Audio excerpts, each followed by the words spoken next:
तो रहना कि कहीं कोई सवाल है तो आप फंस ना जाएं। इसलिए आपको बहुत सारी कहानियों का संवेदना शिल्प लिख के दे दिया। प्रेमचंद की जिन कहानियों पे मुझे लगे कंटेंट कम है, कुछ और तैयार करके आपको बंटवा दूंगा। आप केवल पढ़ के 3-3 पॉइंट्स याद रखिए बस, कि इस कहानी में ये 3 चरित्र थे, ये 2 बातें थी, इतना ही काम आएगा।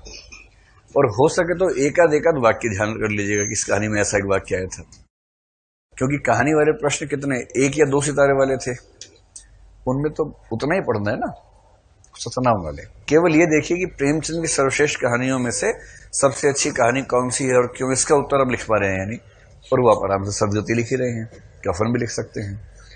एक दुनिया समानांतर हम आज से देखेंगे, इस पर भी आप लिखेंगे। तो खुश रहिए, तनाव मत लीजिए। और जितना भी मुश्किल विषय है, नंबर आते हैं ना उसमें, फिर नंबर आने से मतलब है, आ जाएंगे, मुश्किल से क्या होता है। शॉर्ट नोट्स जो क्लास में लिखते हैं उसी का बनाएं। हाँ, मतलब जो प्रिंटेड नोट्स हैं वो पढ़ लीजिए और क्लास में जो लिखते हैं दोनों को मिला के। शॉर्ट नोट्स का पर्पस ये है कि परीक्षा से पहले आपको कितना पॉइंट्स देखकर ध्यान आ जाएगा कि परीक्षा में क्या लिखना है। तो आप सबके शॉर्ट नोट्स आपके हिसाब से बनेंगे, मेरे हिसाब से नहीं बनेंगे, ठीक है।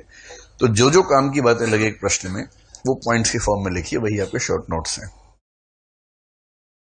और आपके जो इंपॉर्टेंट क्वेश्चंस में स्टार लगवाए हैं, उन सभी को शॉर्ट नोट्स में लिखें या ना लिखें, मतलब सभी का शॉर्ट नोट्स बनाएं या ना बनाएं, मत बनाइए, टाइम इतना नहीं होता कि आप उसको इतना वेस्ट करें। प्रश्नों के जो उत्तर हैं उसकी रूपरेखाएं आपके रजिस्टर में होंगी, रजिस्टर से ही पढ़ लीजिएगा। मतलब परीक्षा के समय आपके पास कितने, पूरे हिंदी साहित्य में मुश्किल से आपके 3 या 4 रजिस्टर भरने वाले हैं। बहुत मोटा है तो एक ही काम चल जाएगा, साधारण कोटि के हैं तो 3 या 4 भरेंगे। और 3-4 रजिस्टर एग्जाम से 2 दिन पहले देखना कोई बड़ी बात नहीं होती है, पलटते जाइए, उसमें हाईलाइट कर रखा होगा, उसको देखते जाइए, उसमें कहाँ कोई तनाव है। प्रसाद के मनोवैज्ञानिक यथार्थ और मनोविश्लेषणवादी कहानी के मनोवैज्ञानिक यथार्थ पर तुलनात्मक प्रकाश डालें। प्रसाद ने भी सिगमंड फ्रॉइड, एडलर और युंग को नहीं पढ़ा है। उनका जो मनोविज्ञान है, मतलब प्रेमचंद की साइकोलॉजी जो है कॉमन सेंस वाली है और कॉमन पीपल साइकोलॉजी है। प्रसाद की साइकोलॉजी भी कॉमन सेंस साइकोलॉजी है, किंतु इलीट्स की साइकोलॉजी है। जो इलीट क्लास है ना, उसकी साइकोलॉजी की बात करते हैं। लेकिन इन दोनों में से किसी की भी एकेडमिक एक्सपर्टीज साइकोलॉजी में नहीं है। स्पष्ट हुआ? ये जो नई धारा है जैनेन्द्र वगैरह की, इन लोगों ने तो साइकोलॉजी को ठीक से पढ़ने के बाद लिखना शुरू किया। तो आप कह सकते हैं कि प्रसाद भी कॉमन सेंस से लिखते हैं, लेकिन एलिट क्लास या अभिजातीय वर्ग के बारे में लिखते हैं, ये एक अंतर है। विराम चिन्हों के प्रयोग को समझाएं। विराम चिन्ह समझते हैं किस दिन, एक बार कहानी खत्म हो जाए।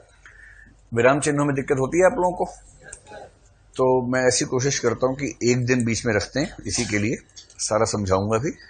विराम चिन्ह अगर ठीक से लगाएंगे तो आप मान के चलिए कि पूरे जीएस, एसए, हिंदी साहित्य, इन सब में मिला के कम से कम 10 से 15 नंबर आपके बढ़ जाएंगे, अगर आप विराम चिन्हों को ठीक से